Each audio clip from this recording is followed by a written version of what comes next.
Olá, começa agora o Espaço Livre. Hoje vamos falar sobre a malária, uma doença infecciosa transmitida pelo mosquito Anopheles. O Ministério da Saúde aponta que no ano passado, 194 mil casos foram registrados, um aumento de 50% em relação a 2016. Para falar sobre o assunto, eu recebo Aloísio Segurado, professor de moléstias infecciosas da Faculdade de Medicina da USP. Obrigada pela presença. Muito obrigado pelo convite, Carol. Doutor, o que explica esse aumento de 50% do número de casos aqui no Brasil de 2016 para 2017? De fato, esse aumento foi surpreendente para todos nós envolvidos em ações de saúde pública no Brasil, porque o Brasil caminhava nos anos anteriores com um decréscimo progressivo do número de casos. Havia ações no Ministério da Saúde vislumbrando a possibilidade de nós conseguirmos alcançar as metas propostas pela Organização Mundial da Saúde de caminhar para a eliminação dessa doença. A OMS ela estabeleceu metas para 2030 e para 2020 bastante ambiciosas do ponto de vista global, buscando incentivar os países a desenvolverem ações para reduzir em até 40% a incidência de casos e em até 40% as mortes até 2020, buscando chegar a uma redução de 90% tanto da incidência como das mortes em 2030. Claro que mesmo com essas metas ambiciosas, os países estavam fazendo muitos esforços para caminhar nessa direção. O Brasil é surpreendido, então, com esses dados de aumento de número de casos. Essa tendência já vinha sendo observada em outros países da América Latina e é relatada pela Organização Pan-Americana de Saúde desde 2016. Países da América do Sul, como, por exemplo, a Colômbia, o Equador e a Venezuela, já apresentavam esse aumento do número de casos em 2016, além de alguns países da América Central e do Caribe, como é o caso do Haiti, por exemplo. Agora, já em 2017, o Brasil entra nessa lista de aumento de número de casos. As razões para que tenha se observado isso podem ser diversas. É muito difícil nós precisarmos exatamente quais são essas ações. Sem dúvida nenhuma, há sempre um componente de vulnerabilidade que a gente chamaria de social, ou seja, o incremento da pobreza, a desorganização de alguns serviços de saúde, o fato de haver migração de países vizinhos onde a doença passou a ficar fora de controle e também eu acho que nós não podemos deixar de lado a possibilidade de que as ações de controle de malária tenham de algum modo sido arrefecidas no nosso país em função dos outros desafios de saúde pública que nos assolaram aí nos últimos anos. O foco mudou, né? Com a epidemia de dengue, zika, chikungunya e a febre amarela recentemente. Exatamente. Então vejam, essas três arboviroses que você está citando, na verdade 4, dengue, zika, chikungunya e febre amarela, são transmitidas por um outro mosquito, não o Anopheles, mas sim o Aedes aegypti, que tem comportamento distinto. Então, na verdade, as ações de controle para a redução da quantidade de infestação por Aedes e por Anopheles são distintas. Se o foco, naquele momento, se desloca para um outro tema, é possível que isso também tenha impactado o controle da malária e tenha contribuído para que a gente se surpreenda com esse número de casos. Doutor, por que a maioria dos casos de malária no Brasil está na região amazônica? Bom, acho que isso remonta à própria origem da doença. Todos nós sabemos que a malária se originou no continente africano e basicamente em que condições? Em condições ecológicas de grandes florestas tropicais. Como eu estava dizendo a você, o mosquito anofelino, o Anopheles, que é o transmissor da malária, ele tem um comportamento muito diferente do Aedes aegypti. Nós temos ouvido falar reiteradas vezes que o Aedes aegypti é o mosquito das pequenas coleções líquidas no ambiente doméstico, muito adaptado ao ambiente urbano, não é isso? Que, na verdade, todos nós e os telespectadores estão acostumados a ouvir a respeito do mosquito da dengue. Pois bem, em relação ao Anopheles, o mosquito transmissor da malária, o seu comportamento é completamente distinto. Ele ele não está nos ambientes urbanos, ele está nas grandes coleções de água que estão nas áreas de florestas tropicais. Então, isso se dá na África de uma maneira muito intensa em vastos territórios e a região ecologicamente mais semelhante a esta área de floresta tropical africana é a região amazônica. É verdade, como você está dizendo, mais de 99% dos casos de malária do Brasil ocorrem na região amazônica. Apenas menos de 1% ocorrem em regiões geralmente litorâneas, em áreas onde há ainda resquício de Mata Atlântica, inclusive no estado de São Paulo. Mas a grande atenção que deve ser dada do ponto de vista de diagnóstico e controle é, de fato, a região amazônica. Mas já há registros de casos em São Paulo?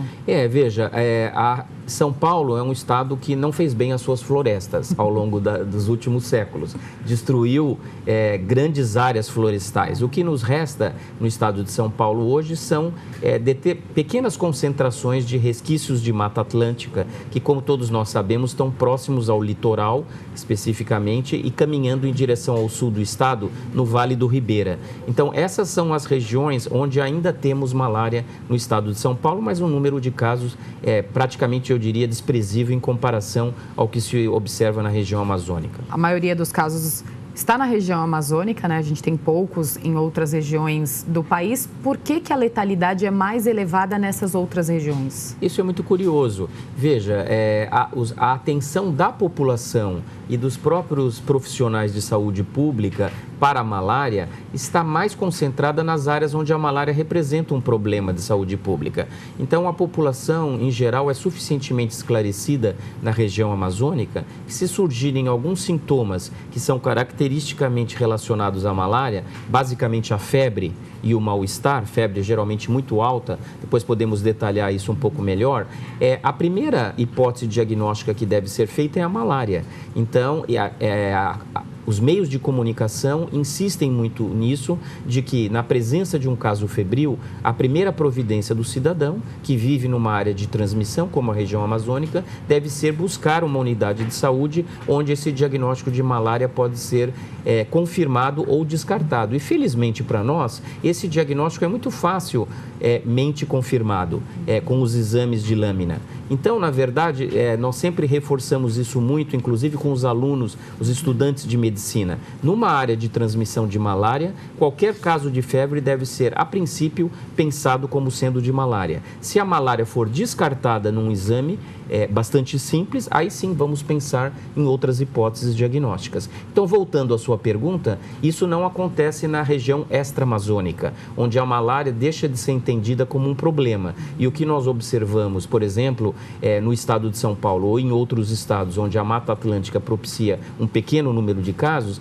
é de que esses casos muitas vezes são diagnosticados tardiamente, porque quando surgem os sintomas, essa hipótese não é aventada. E, obviamente, se a doença progride sem o correto diagnóstico e tratamento, as complicações podem surgir e, com isso, aumenta-se o risco de mortalidade. O senhor falou sobre o diagnóstico, né, que é feito através do exame de lâmina. Como que funciona esse exame? Bom, esse exame é extremamente simples, Carol. Na verdade, nós sabemos que o parasita da malária são parasitas do gênero Plasmodium.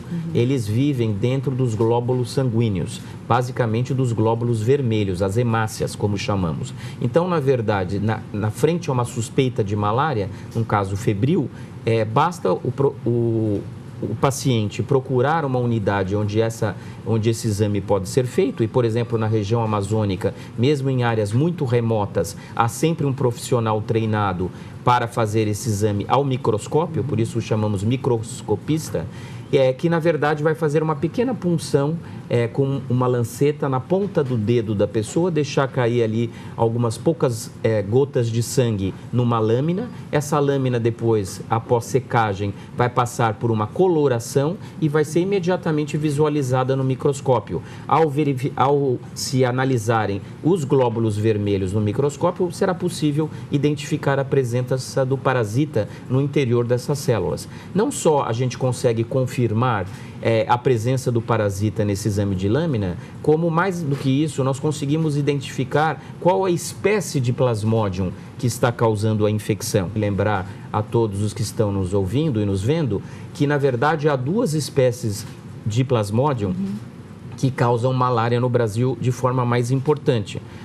Uma delas se chama Plasmodium falciparum e ela é muito temida porque a gravidade da doença malária causada por Plasmodium falciparum é muitas vezes superior àquela causada pela outra espécie de Plasmodium, que é o Plasmodium vivax. Então, esse exame de lâmina permitirá também fazer essa diferenciação. E essa diferenciação, então, passa a ter importância para a avaliação do potencial de gravidade, de evolução do paciente e também para o tratamento, porque o tratamento é diferente em caso de se tratar de malária falciparum ou de malária vivax. Felizmente para nós, Carol, os últimos dados têm mostrado que 85% dos casos de malária do Brasil são causadas pelo Plasmodium vivax, a espécie que em geral não causa uma doença tão grave, com menos risco de óbito em decorrência da infecção. Doutor, o senhor falou sobre o exame, né? Aqui em São Paulo, onde as pessoas podem fazer esse exame de lâmina? Veja, no estado de São Paulo, há algumas, digamos, menos de uma dezena de laboratórios credenciados que estão distribuídos em relação às regiões administrativas de saúde de São Paulo.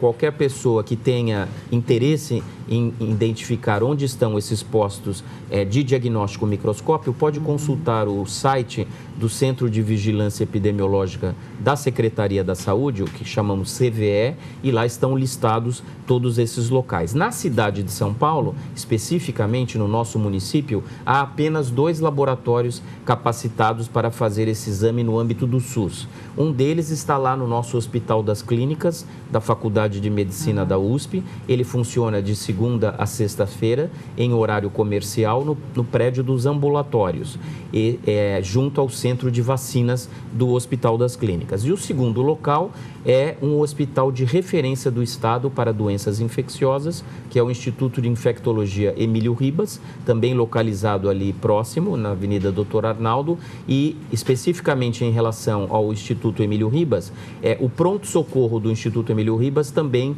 tem possibilidade de fazer esse exame de malária nos finais de semana e no período noturno. Então, com isso, digamos, o munícipe que, na verdade, retorna de uma área de transmissão e, às vezes, surpreende a sua febre depois da volta da viagem para uma área de transmissão, pode procurar qualquer um desses 2 serviços e terá seu diagnóstico realizado em menos de 20 minutos. Doutora, a gente vai continuar falando sobre a malária daqui a pouco. O Espaço Livre vai para um rápido intervalo e volta já. Não saia daí. Estamos de volta com o Espaço Livre, hoje falando sobre malária. Continuo na presença do Aloísio Segurado, professor de moléstias infecciosas da Faculdade de Medicina da USP. Doutor, nós temos registros de quando e como a malária chegou no Brasil? Sim, há resultados muito interessantes de pesquisas internacionais, de colaboração internacional, que mostram que essa doença se originou no continente africano e foi introduzida em outros continentes, e particularmente aqui na América do Sul, durante o período colonial. Existe evidência muito nítida de que tem havido pelo menos 2 introduções do Plasmodium no continente sul-americano, entre os séculos XVI e o século XIX, e atribui-se essa transferência do parasita da África para a América do Sul, o tráfico de escravos africanos e, portanto, a vinda de carona nos navios negreiros desse parasita. Agora, falando sobre ações preventivas, né? A gente já falou que a doença é transmitida por um mosquito, assim como acontece com outras doenças, como a gente já citou aqui, dengue, febre amarela. As ações são as mesmas para as doenças, as ações preventivas? Elas não podem ser as mesmas porque, na verdade, os vetores, como chamamos, os mosquitos transmissores, têm hábitos distintos. Então, como já comentamos, o mosquito da dengue, o Aedes aegypti, vive no ambiente domiciliar, nas pequenas coleções de água nas latinhas, nos pneus, onde as pequenas coleções de água se acumulam. O Anopheles, mosquito transmissor da malária, ao contrário, ele gosta de grandes coleções de água. Então, as regiões de floresta, onde se formam rios e particularmente igarapés, onde, digamos, o fluxo de água é mais lento e a água propicia o desenvolvimento dos mosquitos, representa o grande papel de criador desses mosquitos anofelinos. No entanto, a transmissão ocorre mais frequentemente dentro do domicílio. Ou seja, esse mosquito que se criou nessas coleções de água tem que chegar próximo onde vivem as pessoas e ali, na verdade, se alimentar. Não sei se todos estão familiarizados com essa questão, mas é importante sempre lembrar que é só a fêmea do mosquito Anopheles que se alimenta de sangue. Esse sangue, para ela, é necessário para a maturação dos ovos. Então, essa fêmea vai entrar dentro da casa, vai ali pousar nas paredes, quando houver paredes, e vai se aproximar das pessoas para obter, então, a sua alimentação, o sangue necessário para a sua reprodução. Então, vejam, nessa condição, o indivíduo tem condições de se proteger no ambiente intradomiciliar. Então, de forma coletiva, o que se poderia recomendar é a colocação de telas protetoras em portas, janelas, o uso de mosquiteiros, que são muito frequentes, então aquelas redes de proteção que são colocadas por cima da cama, impedindo então a aproximação dos mosquitos. Além disso, a utilização de inseticidas com ação residual, que são, na verdade, aplicados com sprays nas paredes dessas casas e, com isso, fazendo com que os mosquitos possam ser mortos no momento em que pousam nessas paredes. Agora, é muito importante destacar aquele aspecto que eu já comentei da vulnerabilidade social e da pobreza. Se as condições de moradia das pessoas são inadequadas ou, digamos, insatisfatórias, o que vai acontecer? Não haverá condição de colocar telas em janelas, portas, utilizar mosquiteiros, por vezes nem mesmo a janelas, nem mesmo a portas. Temos que lembrar que a região amazônica é uma região de alta temperatura média ao longo de todo o ano, um grande índice pluviométrico, então uma região extremamente úmida, onde as pessoas em geral não usam roupas de mangas compridas, calças compridas, porque isso se torna muito difícil, praticamente impossível naquele ambiente. Então, a presença de grandes áreas expostas no corpo facilita a transmissão. O uso de medidas de proteção individual, como repelentes, nem sempre é possível a depender da situação econômica dos indivíduos. E se pensamos naqueles grupos ainda mais vulneráveis, como migrantes, populações desalojadas, mineiros em áreas de exploração mineral, que praticamente vivem em embarcações precárias dentro dos rios, ou se pensarmos, por exemplo, naqueles indivíduos que montam pequenas barracas de acampamento próximos aos garimpos, que dormindo em redes, que nem paredes e janelas possuem, fica claro entender a alta vulnerabilidade dessas pessoas. As medidas, então, são basicamente de tentar fazer o controle de vetores onde isso é possível, e em situações em que isso não é possível, eu acho que a medida mais importante a recomendar a todos é que, na presença de febre, busque rapidamente o diagnóstico e, com isso, o tratamento. Doutor, o senhor falou da questão do repelente. Quais são os cuidados, que a pessoa precisa ter na hora de escolher o repelente? Bom, há várias questões relativas a isso. Alergias, condições particulares como a gravidez, que fazem com que determinados repelentes, a depender da sua composição química, sejam desaconselhados. Um outro aspecto importante é o tempo de ação dos repelentes. Há repelentes com diferentes formulações que têm um tempo de ação mais curto ou mais prolongado. A exposição ao ambiente líquido, depois de um mergulho, por exemplo, na verdade, a pessoa pode ficar desprotegida. Mas, na verdade, o que eu queria comentar é que É bastante diferente a situação quando pensamos no ambiente urbano e a transmissão do dengue, do zika, do chikungunya, e o ambiente florestal, onde talvez o repelente, embora mesmo útil, represente talvez uma ferramenta não tão importante. Outro aspecto que eu gostaria de comentar em relação ao comportamento do Anopheles são os horários preferenciais dele de se aproximar das residências para sua alimentação. Ele, na verdade, prefere as áreas crepusculares ou do entardecer. Então, as populações que vivem nesses ambientes há muitos anos já sabem que devem evitar o contato com a água de manhã bem cedinho e no final da tarde, diferentemente do que sabemos em relação ao Aedes aegypti, que na verdade é ativo durante todo o dia. Então, perceba que na verdade é muito importante nós conhecermos a epidemiologia da doença, como que a doença se transmite, o comportamento do vetor, porque isso interfere nas ações de prevenção que podem ser tomadas. Doutor, quais são os sintomas da malária? A malária tem como sintoma principal a febre. E uma característica dessa doença que a distingue de todas as demais doenças febris é o caráter periódico da febre. Então vejam, nos primeiros dias de infecção a febre pode ser diária. Mas logo após alguns dias, 2 ou 3 dias, a febre deixa de ser diária e passa a ter um componente periódico muito característico. A depender da espécie de plasmódio que está causando a infecção, esta febre pode aparecer a cada 2 dias ou a cada 3 dias. No caso das duas espécies que eu já comentei, que são as mais importantes no Brasil, o Plasmodium vivax e o Plasmodium falciparum, a febre se dá a cada 2 dias. Com isso, quero dizer que o indivíduo terá uma febre muito alta num dia, no dia seguinte não terá febre, estará absolutamente bem e no terceiro dia voltará a apresentar febre. É importante também mencionar que não se trata só de febre.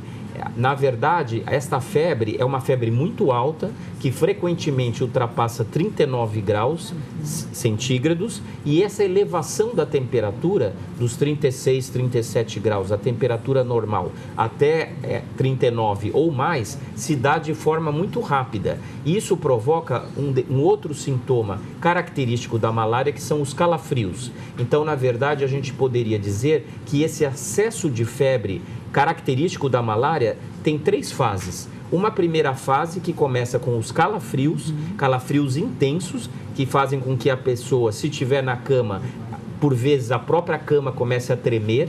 Frequentemente na região amazônica as pessoas dormem em redes, então a rede está balançando por conta desses tremores. Junto com os tremores vem uma sensação de frio, uma sensação muito estranha. Num ambiente de alta temperatura, a pessoa está com calafrios e achando que está muito frio. Isso corresponde ao período de elevação rápida da temperatura. Quando a temperatura atinge esse nível de platô de 39, 40 graus, aí ao contrário, a pessoa começa a sentir muito calor e por vezes sente também dores de cabeça muito fortes, dores pelo corpo. Não é incomum que ela tenha náuseas, às vezes até alguns vômitos. A sensação de mal-estar é muito grande nesta fase. A primeira fase dura cerca de 15 minutos a 30 minutos, por vezes até 1 hora. A segunda fase, que é a fase de febre bastante alta, pode demorar algumas horas. E por fim, sobrevém a terceira fase, que é a fase em que a temperatura volta ao normal. E essa queda da temperatura, todos nós sabemos, quando se dá de uma febre muito alta, vai acarretar uma sudorese muito intensa. O indivíduo sua muito, fica encharcado de suor. Então, se a gente pudesse resumir de forma, digamos, didática, esse acesso de febre da malária, que é muito característico pelo fato de ser periódico, ele é composto por uma fase de tremor, uma fase de calor e uma fase de suor. Com isso, então, essa doença é facilmente distinguida das demais doenças febris. Doutor, quais são os tratamentos indicados, né? E a pessoa ela pode contrair a malária mais de uma vez? Pode, vejam bem. A malária, diferentemente de outras doenças como as virais, não é capaz de induzir uma imunidade após a exposição à doença.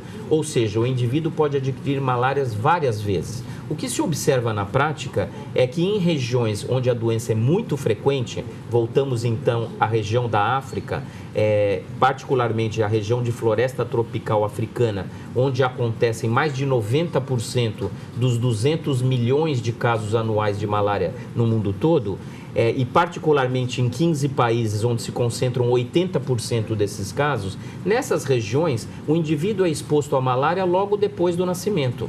No entanto, muitas vezes ele nasce de mães que já tiveram malária e com isso pela presença de imunidade materna, de anticorpos maternos, dificilmente esse bebê vai desenvolver malária antes dos 6 meses de idade. Doutora, a gente está com pouco tempo, rapidinho. Quais são os tratamentos? Bom, voltando aos tratamentos, veja, o importante é fazer o diagnóstico rápido e buscar o tratamento. O tratamento vai ser habitualmente usando comprimidos pela via oral, geralmente em dose única diária, os esquemas de tratamento vão variar de acordo com a espécie de Plasmodium que está sendo considerado. Há medicamentos que são úteis para o Plasmodium vivax, mas que não podem ser utilizados em caso de malária falciparum, pelo fato do Plasmodium falciparum ser resistente a esses tratamentos. O mais importante, eu diria, para finalizar, é a necessidade do diagnóstico rápido e o início rápido do tratamento. Doutor, muito obrigada pela presença aqui no programa. Quer deixar algum contato? Eu é que agradeço a oportunidade de dialogar com a população sobre essa importante doença de saúde pública aqui no Brasil e particularmente o que podemos ofertar em São Paulo. Como já disse, podemos deixar o contato do Hospital das Clínicas, a divisão de moléstias infecciosas, no telefone 2661-7143 e o e-mail que está à disposição de todos os telespectadores. Obrigada, doutor. E o Espaço Livre de hoje fica por aqui. Obrigada pela companhia e até o próximo programa. TV Câmara São Paulo, a política da cidade passa por aqui.